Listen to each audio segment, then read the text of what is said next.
इस हिंदुस्तान की चिंता कर रहे हैं, कुछ लोग बाहर की चिंता कर रहे हैं। इसलिए मेरे लिए तो गौरव का समय मिला कि मैं आज प्रेस कॉन्फ्रेंस भी कर रहा हूं, तो बिहार और देश की महिलाओं के लिए कर रहा हूं, अपनी बहनों के लिए कर रहा हूं। और मैं जब सार्वजनिक पहले कार्यक्रम में कल गया था परसों, तब भी जो नारी शक्ति के आरक्षण का समर्थन में जो दौड़ था उसमें शामिल होने का काम किया। इसलिए ये धोखा है। Congress party, Trinamool Congress, DMK, Samajwadi party और राष्ट्रीय जनता दल को इसका जवाब जनता को देना पड़ेगा। आपने तो कोई आरक्षण दिया नहीं। विशेष तौर पर कांग्रेस ने इस देश में किसी वर्ग के लिए कोई आरक्षण नहीं दिया, और जब जब आरक्षण हुआ है तब भारतीय जनता पार्टी, जनसंघ, जनता दल यूनाइटेड, सब लोगों ने मिलकर, लोक जनशक्ति पार्टी, हिंदुस्तानी अवाम मोर्चा, सबने समर्थन देने का काम किया। ना लालू जी ने कभी आरक्षण दिया और ना कभी कांग्रेस पार्टी ने आरक्षण दिया। और कांग्रेस के लोगों ने तो चाहे वो मंडल कमीशन हो या जिस समय आजाद हुआ ये भारत, हमारे दलित समाज के लोगों को, हमारे आदिवासी बहनों को, भाइयों को आरक्षण नहीं मिले, इसके लिए पंडित नेहरू ने इस देश में अभियान चलाने का काम किया। और भारतीय जनता पार्टी का स्पष्ट मानना है, चाहे वो दलित समाज हो, आदिवासी समाज हो, उसको भी आरक्षण मिले।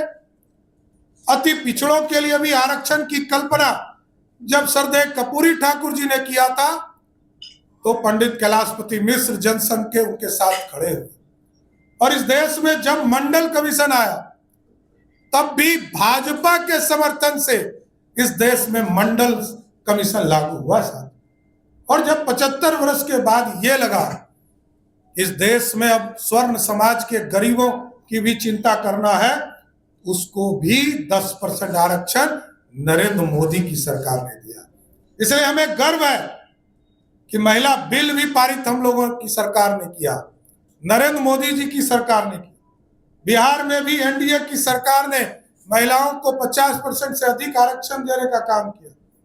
और आज जो देश में महिलाओं के साथ धोखा हुआ है, इसके खिलाफ पूरा एनडीए एकजुट होकर इस देश में अभियान चलाएगा और उनसे जवाब भी मांगेगा। कांग्रेस पार्टी, ये बताओ, तुम्हारे परिवार के लोग प्रधानमंत्री बन रहे हैं, सुपर प्रधानमंत्री बन रहे हैं, सांसद बन रहे हैं, इस देश की गरीब महिला कब सांसद बनेगी?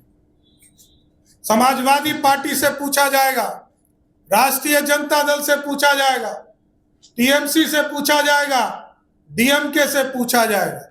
इसलिए साथियों, मेरा स्पष्ट मानना है कि इस लोकतंत्र में काला अध्याय का दिन था जब महिला बिल को, नारी शक्ति के आरक्षण को रोकने का काम यूपीए के लोगों ने किया है।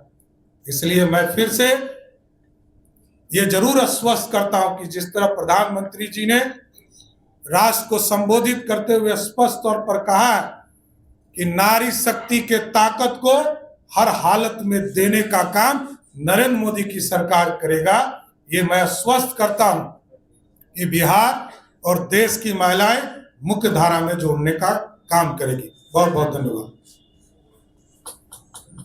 अब मैं आमंत्रित करती हूँ सम्मानित सांसद राज्यसभा और भारतीय जनता पार्टी महिला मोर्चा की सम्मानित राष्ट्रीय उपाध्यक्ष, भारतीय जनता पार्टी की वरिष्ठ नेत्री श्रीमती दर्शना सिंह जी को कि वो आप सबों को संबोधित करें।